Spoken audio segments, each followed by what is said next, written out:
Hello good morning welcome to my channel Lalu blogger. आज मैं आपनालोকৰ ওচৰলৈ এটা ৰেচিপি আনিছো। ৰেচিপিটো হৈছে গাজৰৰ হালুৱা।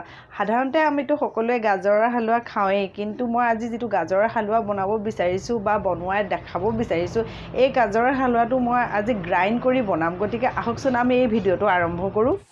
এয়া মই গাজৰ লৈছো, অকমান ডাঙৰ সাইজৰ গাজৰ 4টা লৈছো আৰু এইখিনি এটা মই বাকলি গুচাই লম।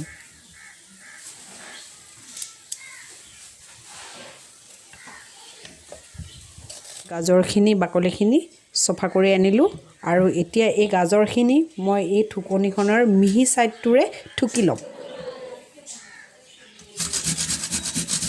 গাজৰখিনি ঠুকনিত ঠুকি লোৱা হ'ল আৰু এতিয়া মই অলপমান গ্ৰাইন্ড কৰি লম। এতিয়া গাজৰখিনি মই গ্ৰাইন্ড কৰি হৈ গৈছে আৰু এইখিনি মই এতিয়া কেৰাহীত ভাজি লম। এয়া মোৰ এতিয়া কেৰাহী গৰম হৈ গৈছে আৰু ইয়াত দিম মই গ্ৰাইন্ড কৰি থোৱা গাজৰখিনি আৰু এইখিনি মই এতিয়া অকমান সময় ভাজি লম। যেতিয়ালৈকে ইয়াৰ গাজৰৰ যিখিনি পানী আছে পানীখিনি শুকাই নাযায় তেতিয়ালৈকে মই এটো কম জুইত লাহে লাহে ভাজি লম। এয়া এতিয়া গাজৰৰ পানীখিনি শুকাই গৈছেগে আৰু অলপ সময় বাস লাগিব। আৰু অলপ সময় মই শুকুৱাই লওঁ পানীখিনি আৰু ইয়াত মই যিখিনি সামগ্ৰী দিম সেই সামগ্ৰীখিনি এটা মই দেখুৱাব বিচাৰিছো। ঘি, চেনি, মই লৈছো আমুল তাজা, আপোনালোকে গৰু গাখীৰো ল'ব পাৰে, বাদাম, এলাচি পাউডাৰ আৰু কিচমিচ। মই এতিয়া ইয়াত ঘিখিনি দি লম।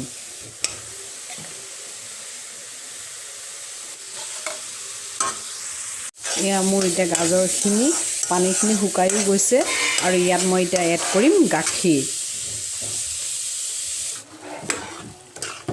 এতিয়া গাজৰখিনি মই গাখীৰ এড কৰি দিছো আৰু এতিয়া ইয়াত এড কৰিম মই চেনি। মই চেনি এবাটি দিছো। আপোনালোকৰ সোৱাদ অনুসৰি দিব।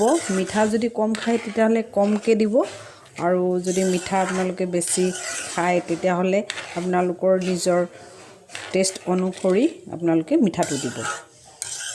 এনেকৈ কিছু সময় আপোনালোকে লাৰি থাকিব আৰু গাখীৰখিনি যেতিয়ালৈকে শুকাই নাযায় তেতিয়ালৈকে এইখিনি এনেকৈ লাৰি থাকিব লাগিব আৰু যদি লাৰি নাথাকে তেতিয়াহলে তলত লাগি যোৱাৰ চান্স থাকে।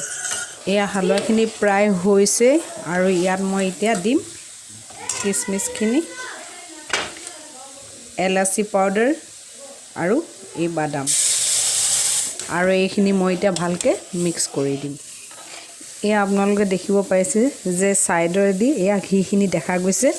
এয়া দেখিছে নহয়, এয়া তেতিয়া গম পাব যে অলৰেডি আপোনালোকৰ হালুৱাখিনি ৰেডি হৈ গৈছে। মই আৰু 1 মিনিট মান এইখিনি লৰাই দিম আৰু এইখিনি গেছটো মই অফ কৰি দিম 1 মিনিট পিছত। এয়া ৰেডি হৈ গ'ল আপোনাৰ গাজৰৰ হালুৱা আৰু এতিয়া মই বাটি এটাত উলিয়াই লম। হালুৱা ৰেডি হৈ গ'ল আৰু সাৰ্ভিং বাটিত মই সাৰ্ভ কৰি দিম।